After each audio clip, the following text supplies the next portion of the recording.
Yesterday, on May 24th, 2023, the world lost an icon. Tina Turner has died. Tina Turner was 50 years old when her hit single Simply the Best was released, but her story of success does not come without some hardships and incredible lows. Join me as I dig up the roots of Tina Turner and tell her life story on today's episode of Roots Music History.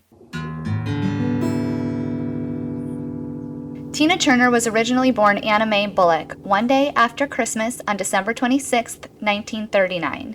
She was born in a very rural, unincorporated area of Tennessee outside of Bronzeville. Her parents' names were Zelda and Floyd, and she was the youngest daughter. Her father oversaw sharecroppers at a local farm, and her mother was a homemaker. Tina was just an infant when World War II began. Her mother and father decided that they needed to do everything that they could to help with the war efforts. They took Tina and her two sisters and sent them to live with their grandparents for a little while her mother and father went to Knoxville, Tennessee to help in the war efforts at a defense facility.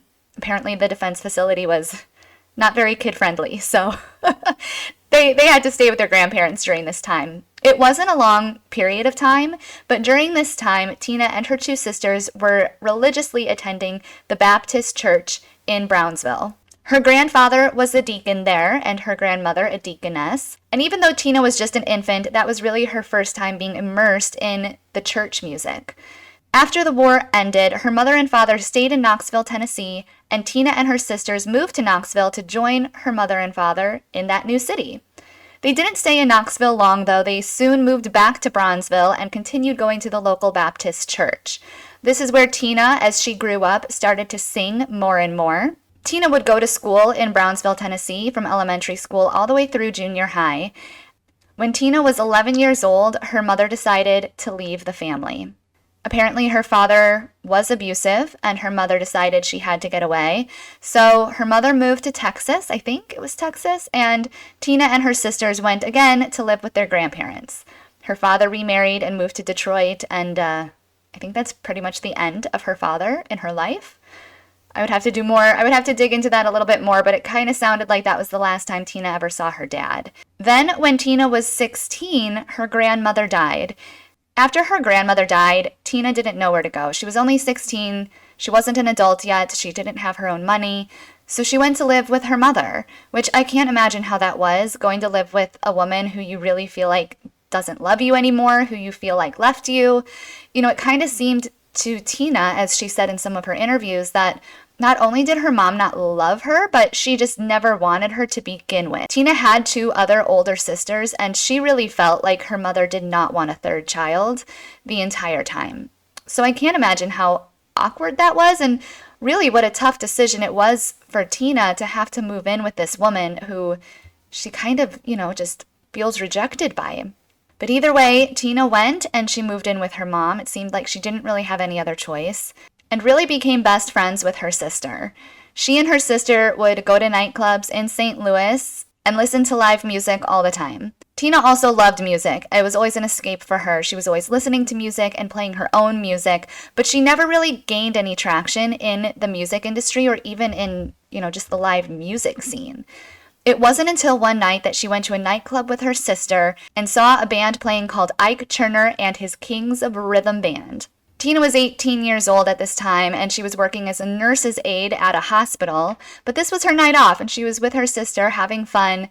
After the show, she went up to Ike Turner and said she absolutely loved his music. She and Ike and her sister continued to hang out after the show, drinking, just lounging at the nightclub, and Ike asked Tina if she would like to sing with him sometime. Ike gave her his phone number, and Tina said, well, okay, I'll call you, but Tina never did. It wasn't until a few months later, Tina and her sister were back at the nightclub, and Ike and his band were playing there again. It was during an intermission where Ike Turner kind of put the microphone down and said, okay, guys, we'll be back in a few minutes. And Tina decided to get up on stage. She took the microphone and in kind of an almost karaoke way, started singing a B.B. King song called You Know I Love You. After Tina started singing this song, Ike was just in awe of her vocal skills. And again, Ike is trying to get Tina to sing with him. He was a little more suave this time and just casually kind of said, do you know any other songs? And Tina said, of course I know other songs. She was kind of in a singing mood that night, I guess. They played a couple of songs together, Ike and Tina did, with the band. And after the show, Ike convinced Tina to sing with him more. Not only did they hit it off musically, but they also became really good friends after this, and it quickly turned into a romantic relationship. Later that year, in 1957, Tina actually got pregnant with Ike's child. They were more in love than ever. By this time, not only was Tina pregnant with his kid, but they were also starting to record music together. I will also just quickly note that Ike had been married before. So in 1957, Ike would have been 26 years old and Tina was 18 years old. But when Ike was 22, he had actually married a woman named Bonnie Mae, and they were only married for about 2 years before they divorced, and then about 2 years later is when he met Tina. Well, Anne. Her real name was Anne. Her name is still Anne in 1957, by the way. It was in 1958 that she and Ike released their first album called Box Top, and they released it under her stage name, Little Anne. She gave herself the name Little Anne. She thought it was cute. But she thought it was cute. It's like that saying, cute might delete later. She thought that Little Anne was cute, but then a few months, like even just a year later, she realized that Little Anne was kind of childish. She wanted a better stage name, so she kind of started calling herself Tina Turner, even though she and Ike were not married yet. You can actually buy the record Box Top on eBay today for $400. I'll put the link in the description below in case anybody wants to purchase that, and if you do, I'd like to hear from you. Please let me know.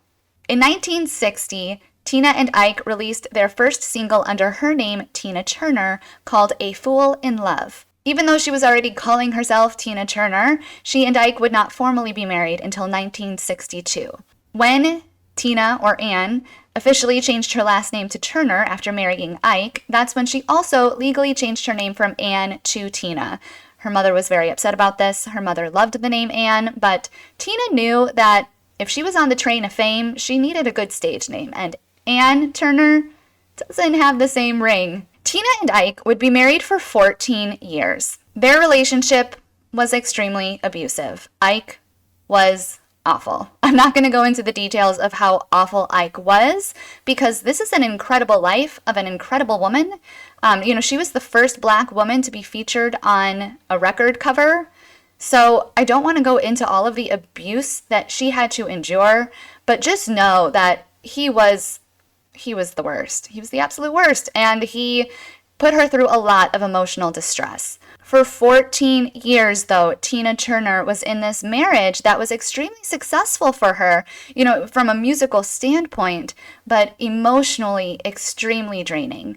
It almost would remind me of the story of Shania Twain. If you haven't seen my documentary about Shania Twain and her marriage to Mutt Lange, I will link that in the corner of this video and in the description below. But the difference with Shania and Mutt is that they had a pretty good relationship, as far as I understand. It wasn't until Mutt cheated on Shania with her best friend that things got bad. But it's one of those situations where you are married to somebody and they're in the same industry as you, they're in the music industry with you, and you're doing really, really well with this person, career-wise.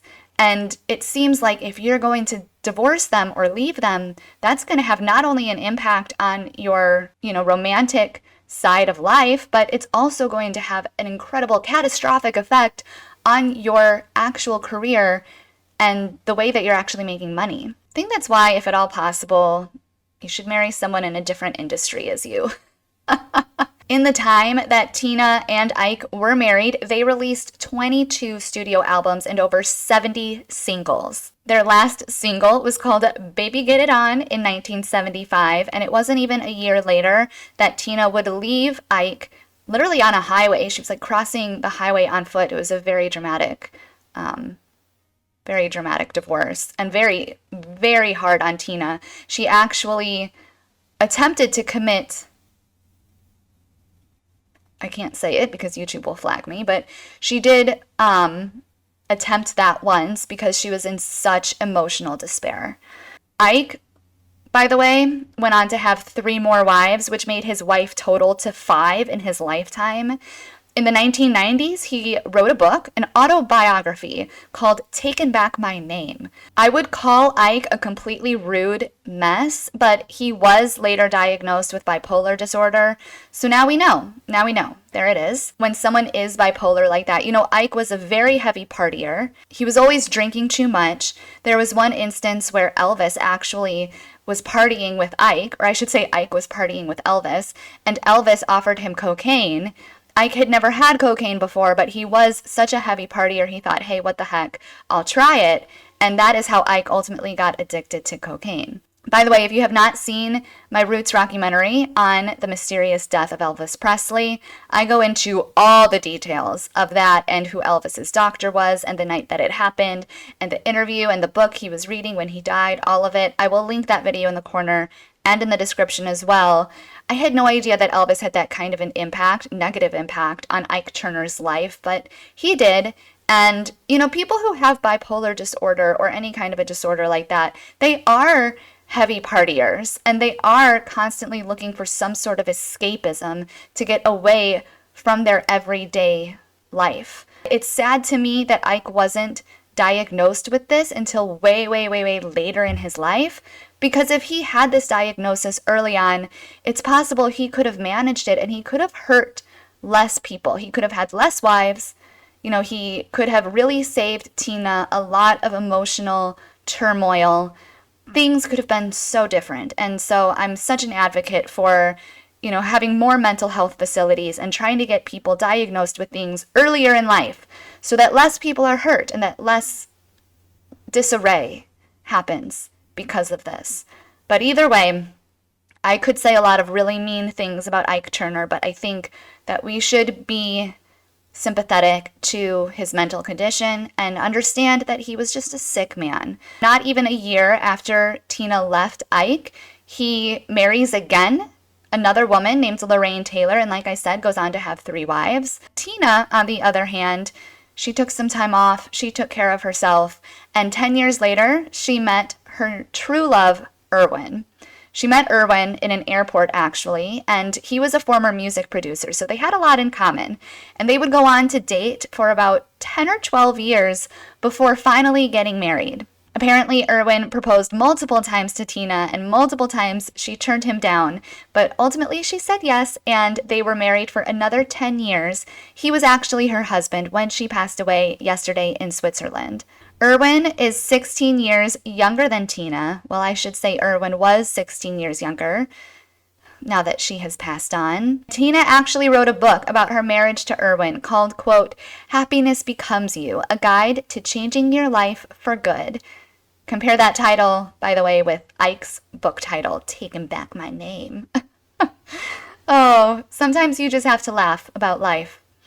But yes, Irwin and Tina had a beautiful 27 years together. Irwin actually gave Tina a kidney in 2018 when Tina Turner was experiencing kidney failure. She did have a lot of illnesses later in her life. She had a stroke, she had intestinal cancer, kidney failure. She really held on. She is quite the fighter. And they lived together in Switzerland with their children, which is where Tina peacefully passed away in her home with her family by her side at the age of 83. So even though Tina Turner is known for her hit single, Simply the Best, she did go through simply the worst to get there. If you like this kind of content, please make sure to subscribe to the channel and hit the thumbs up button.